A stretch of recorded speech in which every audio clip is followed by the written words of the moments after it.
you already know, because in machine learning program it was there. The course you already had studied. So what is the cluster? A cluster is nothing but a collection of data objects. It is a collection of data objects, and how the collection will be done. The grouping, you can say the collection or grouping. How you will group the data sets into the collections. So based on the similarity, you have to see some similarity, and based on the similarity you group those items.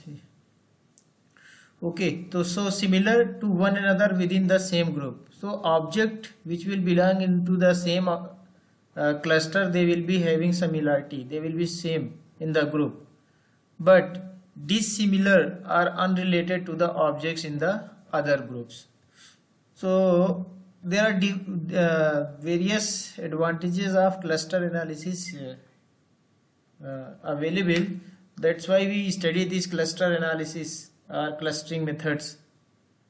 So clustering, now we did the cluster. Now cluster analysis, it is our clustering. This is also called the data segmentation.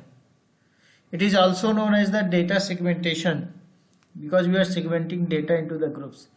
So find similarities between the data according to the characteristics. We will find the similarities between the data according to the according to the characteristics found in the data, and grouping similar data objects into the clusters. And this is also known as the unsupervised learning.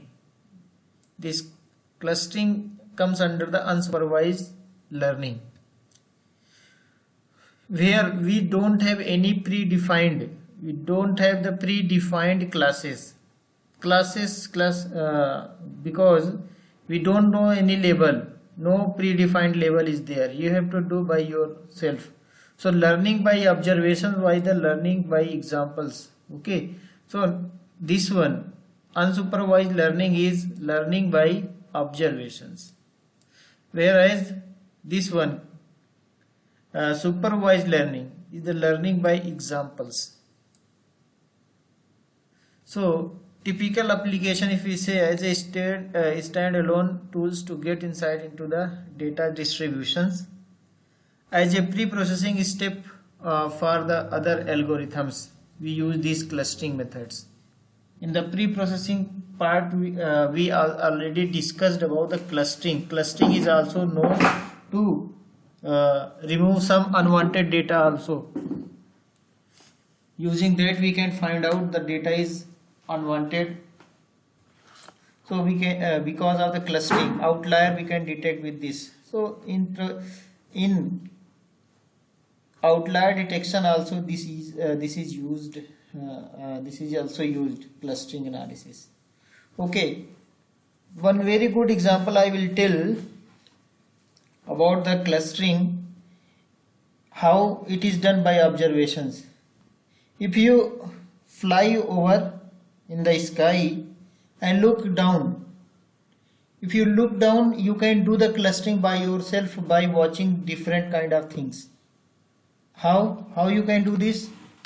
You may know, if you look down from the when you are flying over the sky, you can watch the field, you can watch the collection of fields, you can watch the collection of forest trees, you can identify the forest, you can identify the street, you can also identify the residential area, you can also identify the other places like where the water is there. So what is this? You are by your observations, you are grouping different things. Based on the observation, you are grouping different data sets into particular groups, and you are naming by yourself. This is a field, this region is forest, this region is residential, that region belongs to the storage of water. Okay, like this you can say this is a this is the river flowing. So what is this? This is all about the observations and you are grouping. So this is the example. I can say it is a task of clustering where label is not there, but as per your observation you are grouping. One more example I will tell you. In the Google search engine or in any search engine, you are searching something. So whenever you are searching something, I will show that also. When you are searching something, you get some responses. You get some responses based on your search query. So what is that? That is also an example of clustering. So whenever you are searching, you have entered one keyword into the search box, whether you are using Bing or Yahoo or Google search engine, then you will get the different responses. You will get the different responses, and those responses are similar to your keyword, and they are arranged in a descending order. They are arranged in the descending order of relevance. So which one is more relevant to your keyword, that will be first position. After that, one by one you can see in that. Later on you can also cluster those you can also see the classification inside that also. Your search query may be based on your image, it may be the content, it may be some other that map is there.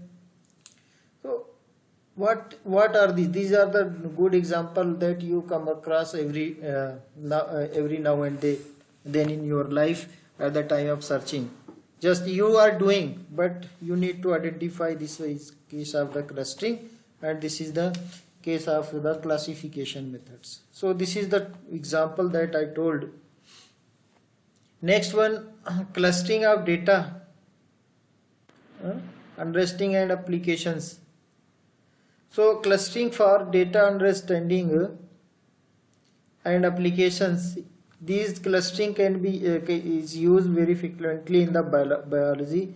Like what is this? Taxonomy of living things, kingdom, okay, phylum, class, order, family, okay, genus and the species. So these clustering you can do. Information retrieval, it is very much used in information retrieval also. From the text data you can found the document clustering. You can identification of area of similar land, okay, similar land used in the earth observation database. Okay, so what is happening? Few weeks back, like this time now coronavirus is spreading all over in the country. So what is happening? We have the image satellites they are capturing, so they can also take the images, thermal images they used to take. They are telling with the help of the thermal images, they are telling ozone depletion is decreasing, like that. How they are getting? Because they know by the clustering behavior that this represents to the filling of the ozone layers and all. So you can identify that also. Next one, marketing.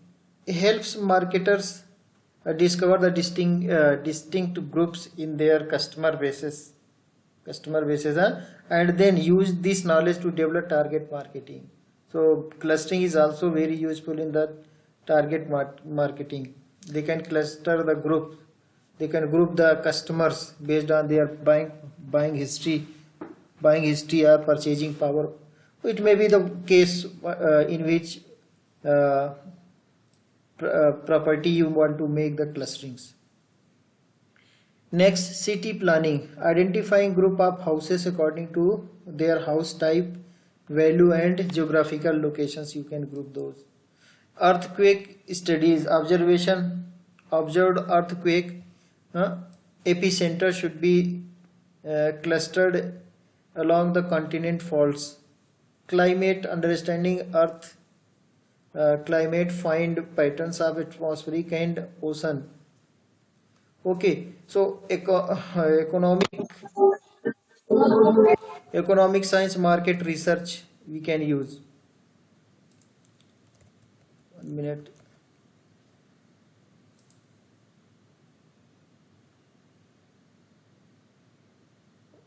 Okay, somebody is recording the lecture or not? Maybe. Okay, no issue.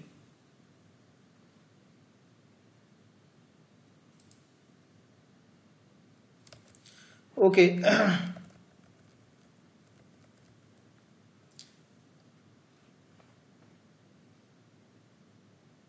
Okay, Farooq is there?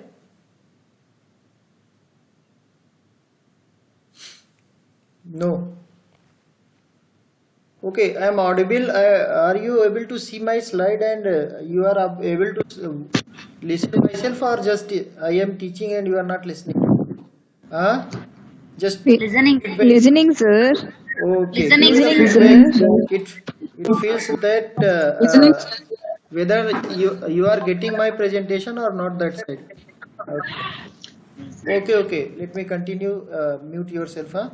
So summarization is there. Pre-process for summarization point is there. You can use the clustering for the summarization purpose as a pre-processing tool. Okay, pre-processing for regression, PCF, principal component analysis, classification, association analysis. For these many tasks, you can use clustering as a summarization. So for compression, you can use this clustering for compressing. Okay, vector quantization is there. Image processing includes finding the k nearest neighbors, localizing search. Okay, to one or small number of clusters. Outlier detection is there. Outlier are often viewed as those far away from any clusters. Outlier you are already know that is not part of any cluster. They are away from the cluster, that are treated as a outlier. Okay, so quality of cluster. What is good clustering? So there are some parameters under which we can measure that this clustering is good or bad, or it is moderate level. So a good cluster method will produce high quality clusters. Next, here high intra-class similarity, that is cohesive nature, cohesive within the clusters. Low inter-class similarity, I mean distinctive between clusters. So you are having two clusters like here. Okay, some points are there and some points are here, you can see. So two cluster I am having, cluster A, cluster B. So whatever element inside you are having, they will be very much similar to each other. And here also in this cluster B, the items or the data points, whatever objects are there, they will be having similarity among them. So within the cluster they will have high similarity. Okay, and if I see the similarity between A and B, this one, if I compare, so here this similarity must be there. So a high intra-class similarity and low interclass means A to B, this similarity will should be very less, or dissimilarity should be high here. So we increase the similarity between the clusters, within the clusters, and we decrease the similarity between clusters, or we increase the dissimilarity between the clusters. That is called the interclass similarity. So these are the two parameters that we take care while doing the clustering. To do clustering, we take care of these things. Next one is the quality of clustering method depends upon the similarity measure used by the methods. This also affects very much what method you are using for measuring the similarity. That we discussed that we are using the Euclidean distance, Manhattan distance, or there are other methods also. Which method we are using? So similarity measure also depends upon the quality of the clustering methods, also depends upon the method that we are using. Next, how you are implementing, its implementation also affects this one, and its ability to discover some or all of the hidden patterns. So these all things impacts the quality of the clustering. Okay, so clustering method largely affects the quality of the clusters. Next one is the measure the quality of the clustering. The dissimilarity are similarity matrix. So similarity is expressed in terms of the distance functions. Typically matrix DD stand for dissimilarity I comma j. The definition of distance functions are usually rather different for interval scaled. Now you can know what is the meaning of these different variety of data types, okay, because we already discussed. So distance functions, the definition of distance functions are usually rather different for the all these variety of different variables or different data types. Weights should be associated with different variables based on applications and the data semantics. Next, quality of clustering. There is usually a separate quality functions that measure the goodness of a cluster. Okay, it is hard to define similar enough or good enough. The answer is typically highly subjective. It depends upon the situation, or depends upon the scenario, or depends upon the aspect you are going through in the clusterings. We can't say one measurement that it will tell the quality of the cluster perfectly. So based on the situation, based on the clustering types and data, we decide the matrix also to measure the goodness of a cluster. Okay, so now consideration for cluster analysis: partitioning criteria, single level versus high hierarchical partitioning. Usually multi-level hierarchical partitioning is desirable. Separation of clusters, clustering space. So exclusive, one customer belongs to only one region, okay, versus non-inclusive, easy, one document may belong to more than one class. So it depends upon the situation, in which situation or in which approach you are going ahead.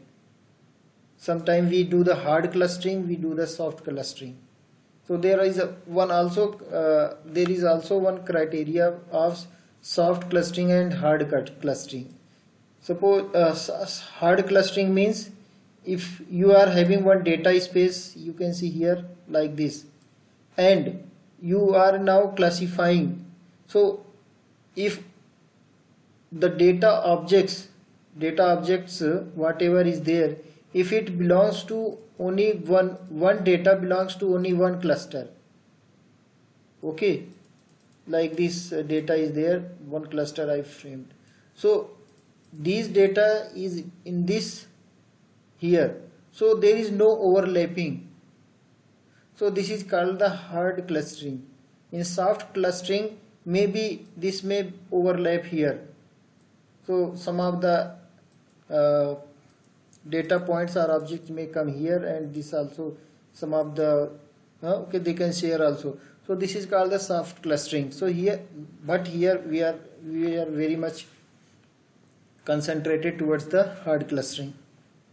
Okay, similarity measures, Euclidean, road network, vector versus connectivity based, density or contiguity, full space, often when low dimensional, okay, versus the subspaces often in high dimensional clusterings. So different scenario is there for and in such situations we use the different types of similarity measures. Next, in the scalability feature, requirement and challenges. So scalability means clustering all data instead of only one sample. Your clustering method, whatever you are using, it should be scalable. Scalable means you have did the clustering for one sampling of data. If the data increases or for other data, your clustering should also work well. Ability to deal with different types of attributes. Okay, generally we come across with the clustering of the data which is composed of not only one type of data. Generally they are composed of numerical, binary, categorical, okay, ordinal, linked, and mixture of these. So in those situations your clustering algorithm must be able to handle different types of attributes that we discussed already in that different variety of data. Okay, next one is the constraint based clustering. Okay, user may have their own thinking. They may have their own domain knowledge, their own thinking, their own way of doing the clusterings. So in that way we can apply the constraint based clusterings. Okay, so user may give inputs on the constraints. Constraints means some certain conditions. So they can use domain knowledge to determine the input parameters. Okay, interpretability and usability must be there. Others like discovery of the cluster with arbitrary shape. Okay, ability to deal with noisy data.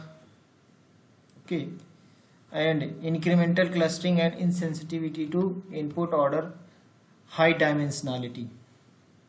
Okay, now major clustering approaches, or you can say it is also called the categorization of the major clustering algorithms.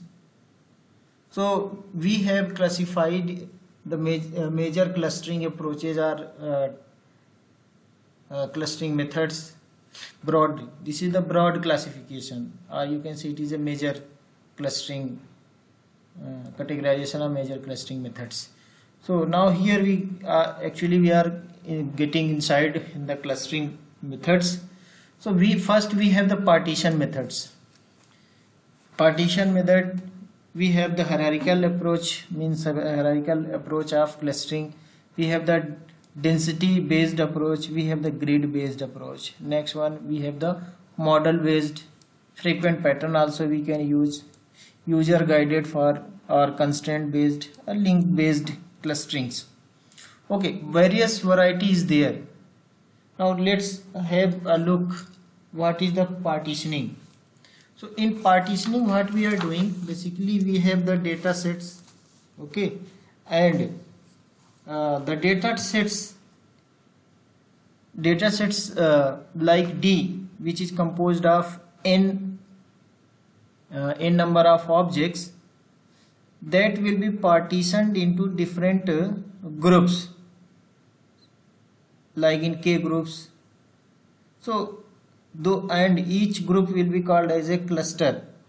So this is nothing else but the partitioning method or partitioning approach of doing that.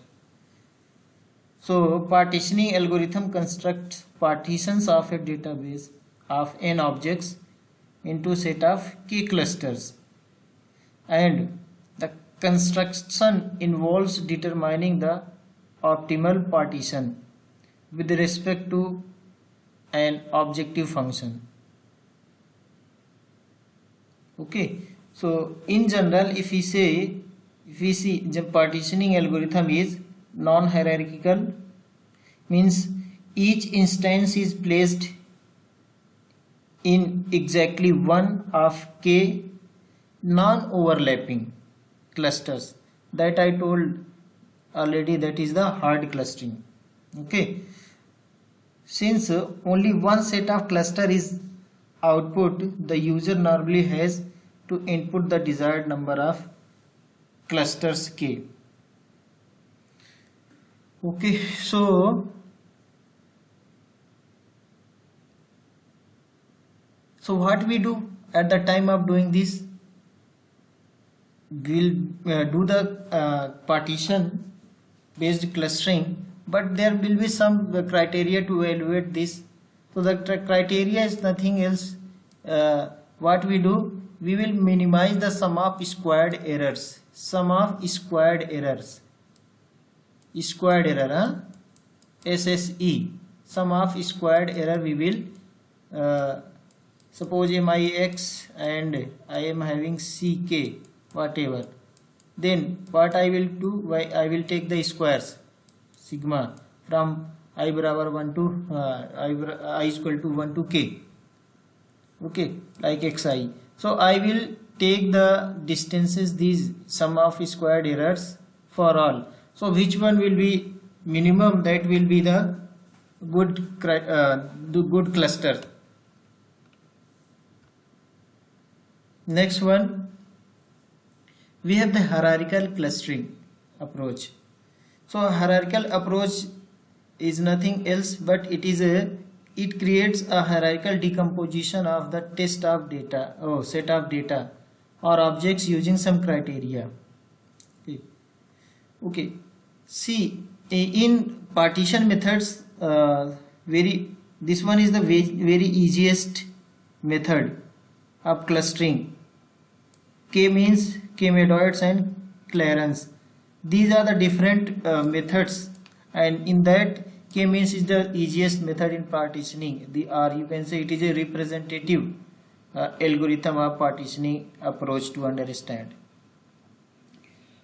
In hierarchical approach, what is that? It creates a hierarchical decomposition. Okay, decomposition of set of data or objects using some criteria. And what are those criteria, we will take in the detail in coming topics in hierarchical clustering approach in detail. So typical methods are Birch, chameleon, Diana, and agglomerative nesting. So these different methods are there. In hierarchical methods, they are further classified into two varieties, because hierarchical approach also consists of two. One is called the agglomerative, and next one is the divisive. We have the divisive methods. Okay, you can identify agglomerative means we will do the decomposition. How we will decompose? We will decompose into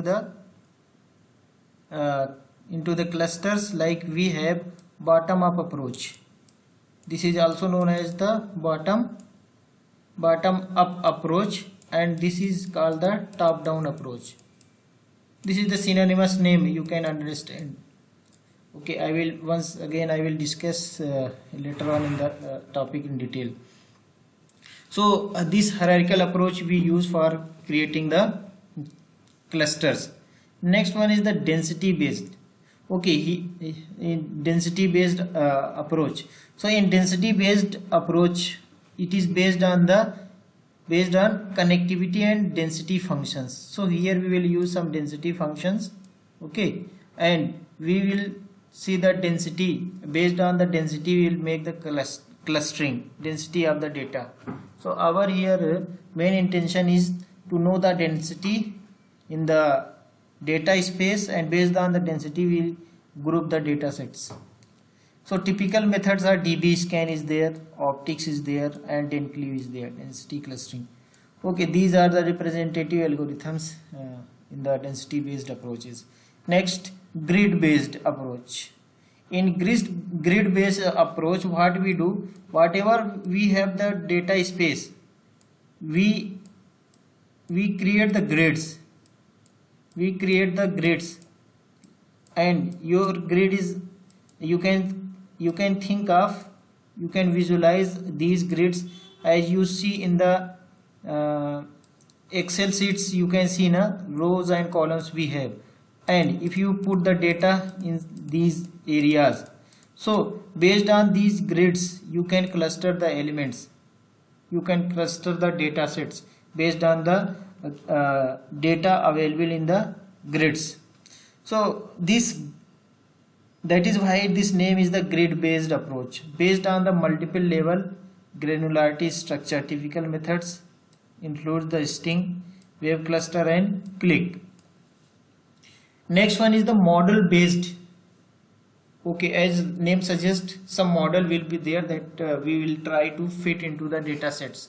So a model is hypothesized for each of the clusters and tries to find the best fit of that model to each other. So typical methods are EM. EM means expectation maximization method is there. SOM is there. Okay. Self-organizing map and cobweb is there. So these are the different methods of the approaches of clustering algorithms. Okay, one more things, the basic classifications or categorizations you can see. 1, you can say 2, 3, this one is 4, and this is the 5.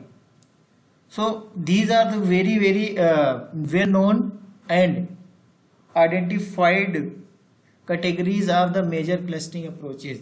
Later on some divisions also done added in this, but up to 5 these are the very good categorizations of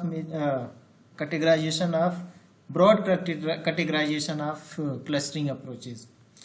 Later on we also have the frequent pattern based, like based on the analysis of the frequent pattern we can do the clustering. So typical methods are P clusters. User guided or constraint based. Okay, user based on the user knowledge, his thinking, he can also guide some clustering methods that we call the user guided or constraint based or condition based clustering. So clustering by considering user specified or application specific constraints. Typical methods are COD, code. It is not cash on delivery. It is code. Obstacles, constrained clustering is there. Next one is the link based clustering. Objects are often linked together in various ways. So based on the link, the clustering is suggested, clustering approach is suggested. So what is there? Massive links can be used to cluster objects, and some of the known methods are SIMRank and the link cluster, link class. So these are the different major categorization. I hope it is now clear the major clustering approaches: partition approach, hierarchical approach. Okay, approach here you can also, sometimes it is also written partitioning methods and hierarchical methods, density based methods, grid based. So these are the synonymous name you can use. So 1, 2, 3, 4, 5. Okay, now next one we'll study to now these partitioning methods in detail, and in partitioning method we will discuss the k-means and k-moroid in details. So partitioning methods. Partition means divide. You can see here what is the meaning of this one. So partitions are database D of n objects into a set of k clusters such that the sum of the squared distances is minimized. Okay, this is the formula for that. This is expectation, SSE, that is sum of squared error. So what we will do, we will minimize the sum of squared distances or errors. So here what is this? C is the centroid or medoid of the cluster, and we will, so if my clustering method I have k clusters, so I will go from 1 to k cluster. For each clusters I will find the squared distances. So this will be chosen as the partitioning criteria. Next one is the global optimal. Exhaustively enumerate all partitions. Heuristic methods. K-means and K-medoids algorithm is there. For these are the representative. Algorithms for partitioning algorithm. If I ask one question, give me some name of the partitioning approach based clustering methods, then you will say first name it will come K-means, next K-medoid, K-median is also there.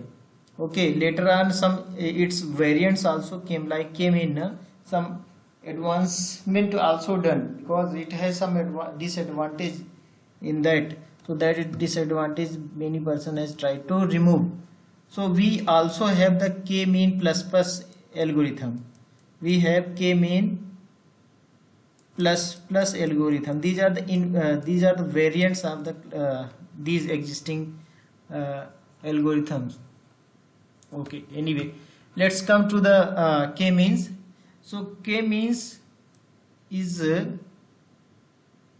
developed by the McQueen in 1967. Okay, but also we see here Lloyd 57 and 82. So what is there? So some people are saying it is developed by the McQueen in 1967, and other people are also claiming that Lloyd has already done in 1957. But his research work not came into the public domain. So it not came into the knowledge of the research domain. So that is why, and later on in 82, in the year 1982, he published, that came into public. So some people say McQueen, and some people say it is developed by the Lloyd. Anyway, whatever be the case, our intention is to know the K-means algorithms. Okay, so each cluster is represented by the center of clusters. In K-medoid, what is there? We do the this is also known as a PAM, partition around medoids. So Kaufman and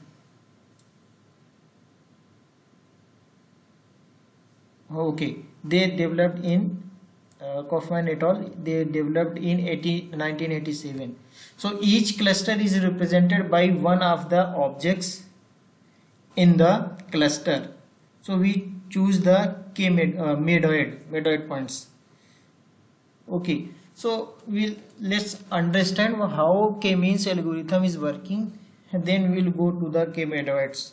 So this algorithm you have to understand in a better way, so that you can understand at least one clustering algorithm completely and rigorously.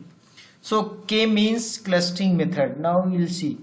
So as we know, it is based on the partitioning methods. Okay, so we will do the partition of data sets, and each partition will be called as a cluster.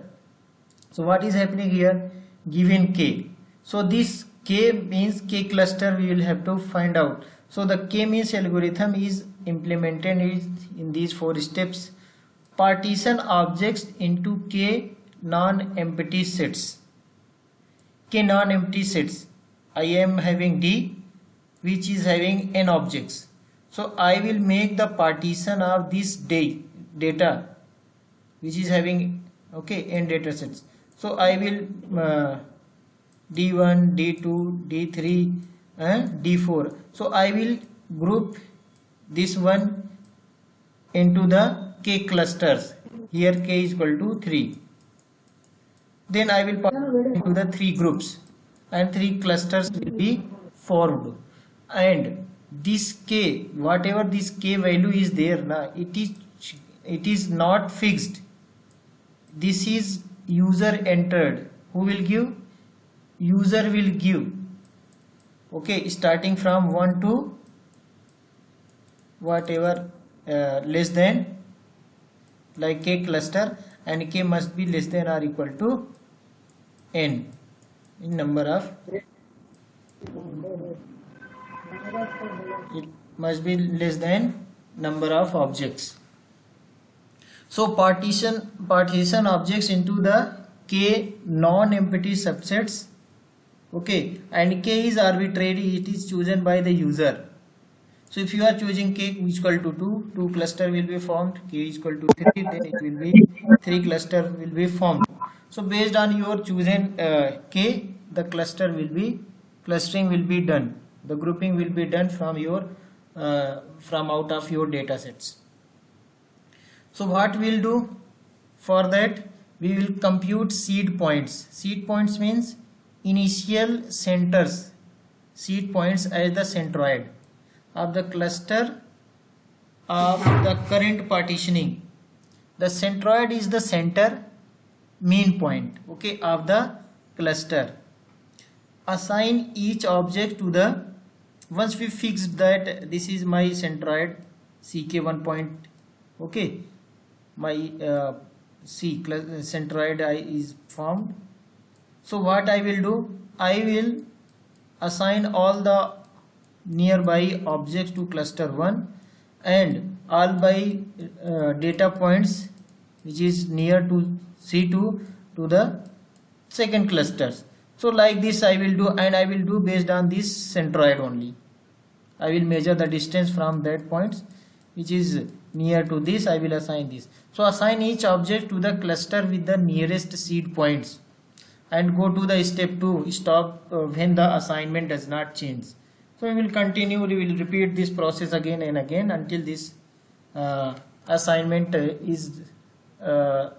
does not changes, means the criteria is satisfied, then you can stop. Okay, you can see this algorithm, you may understand more clearly. So you can see here algorithms. So what is the input for this? I need k, means the number of clusters that you want to form out of the data set D. Okay, a data set which have n numbers, like in your class now, your MCA class, how many persons are there? 66 persons are there. So MCA second year second semester, how many persons are there? 66 persons are there. Okay, now this 66 persons is the 66 is the n, and what is this MCA second year second semester is the capital D, which is the data sets. Yes. Okay, and a set of clusters, set of k clusters. If I say you make 2 clusters, k is equal to 2, and 2 cluster if you want to do, you can make the clustering. You can based on the similarity and dissimilarity, similarity, you will group the students.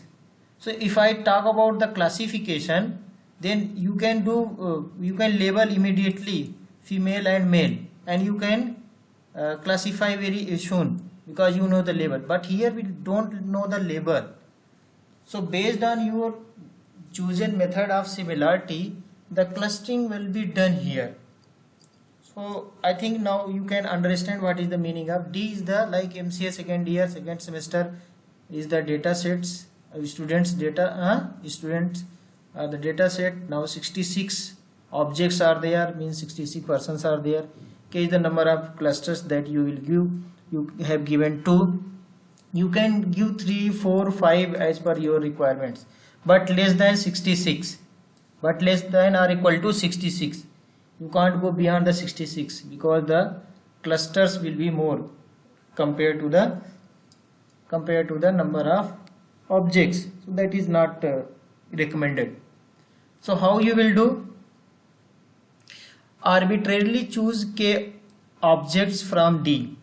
So okay, now here what I will do, arbitrarily you have to choose 2 objects, any objects. If 2 cluster you have to form, arbitrarily you have chosen 2 clusters.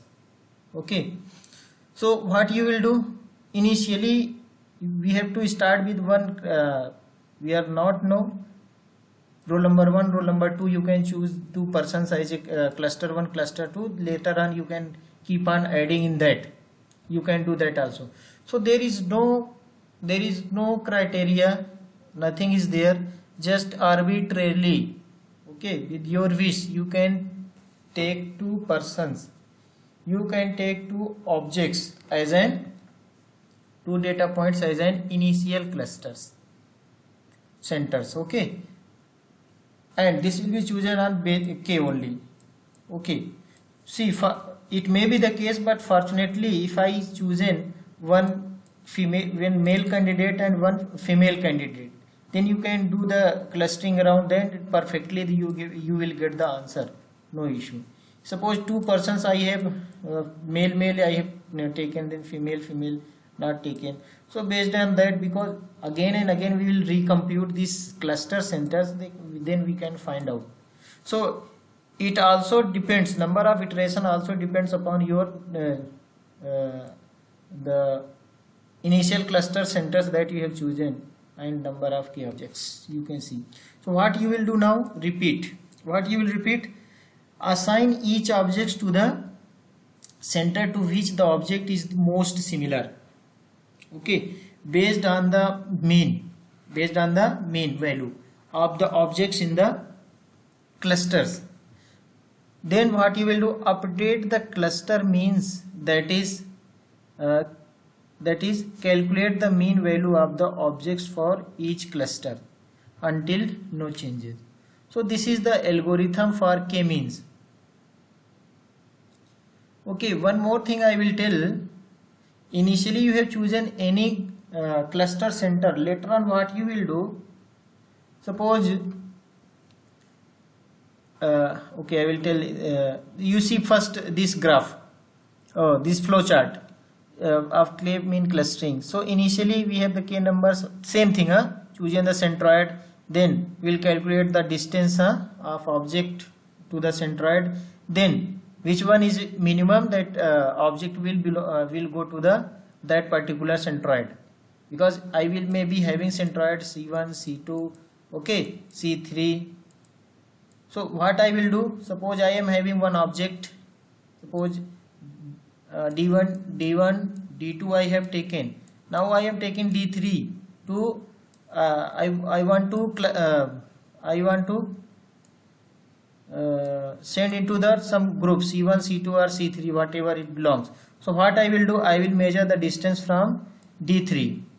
I will measure the distance of D3 from C2 also. I will also measure the distance from D3 to C3 using the Manhattan or any Euclidean distance formula. So what I will do, I will assign this D3 to either C1 or C2 and C3. How I will do? Because I will find the distance between this D3 and C1. So which distance will be minimum? Which distance? Suppose this distance came minimum. Okay, so I will assign D3 to the cluster C1. If distance is for C2 it is minimum, then I will assign this D3 to the C2, or similarly. So which one is minimum, which distance is minimum, which distance of object to the centroid is minimum, it will be assigned to them. So like this. So Grouping based on the minimum distance we will do and move the object into that particular group. But now you can see initially I am having C1, C2 and C3. Okay, 3 objects I am having, or you can remove this one, only 2 centers I am having, C1 and C2. I calculated the distance of D3, okay, data set, that data object D3, and it came to this one. The distance was very minimum compared to C2, and I assigned this D3 to this cluster. So now you can observe here, now it is now this cluster, it has 2 data objects, but this C2 is not having any data sets. So because it one data sheet added to this one, so what happened? So now its centroid will be changed. So what I will do, I need to recompute the centroid. So how I will compute the new centroid? I will take the mean. How you will take the mean? C1, okay, and C2, sorry, C1 and this one, these objects. So I will take the mean of these 2 points, okay, object 1, okay, sorry, suppose D1 was here and D3 came here. So and sorry, D3, then I will divide by 2. So what this will be the new C1 dash, this will be the new centroid for this one. So now next element, whatever you will go for, like D3, I am now going to check whether D4. So D4 will belong to which cluster? Sir, your voice is not audible, sir. I am not audible. Kashmir? My voice is not audible. Okay, let me check once again. What is the problem? 1 minute, 1 minute.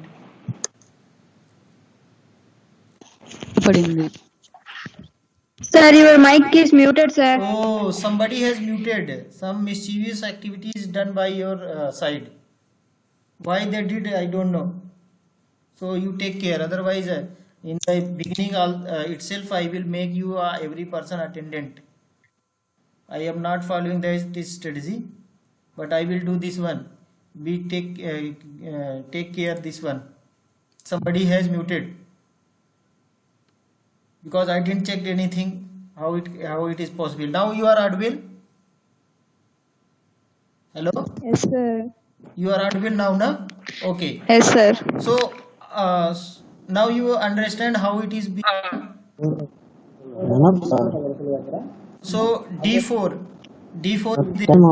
So now I will measure this distance D4 from C1 dash with the new centroid, and I will measure the distance D4 with the C2, because C2 no object is added to here, that's why there is no changes in the centroid. So I will measure the distance. So wherever it will wherever the distance will be lesser, I will assign to that cluster. Suppose this time the distance is minimum to this one, so I will add this D4 this side. So my object is now this one. So what is happening here? Now 2 object I am having, I calculated this distance, this centroid. Again I am having 2 elements here.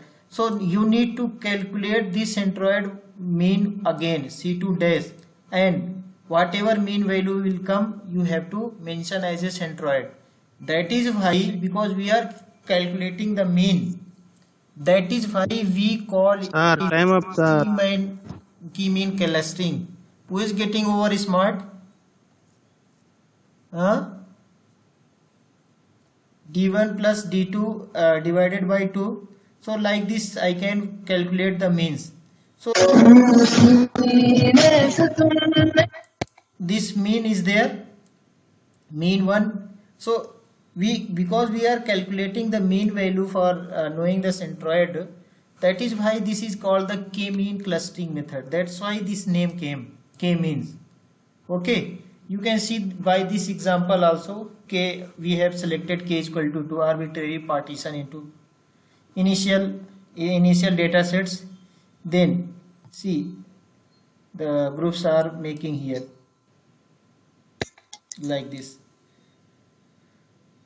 Okay, update the cluster centroid.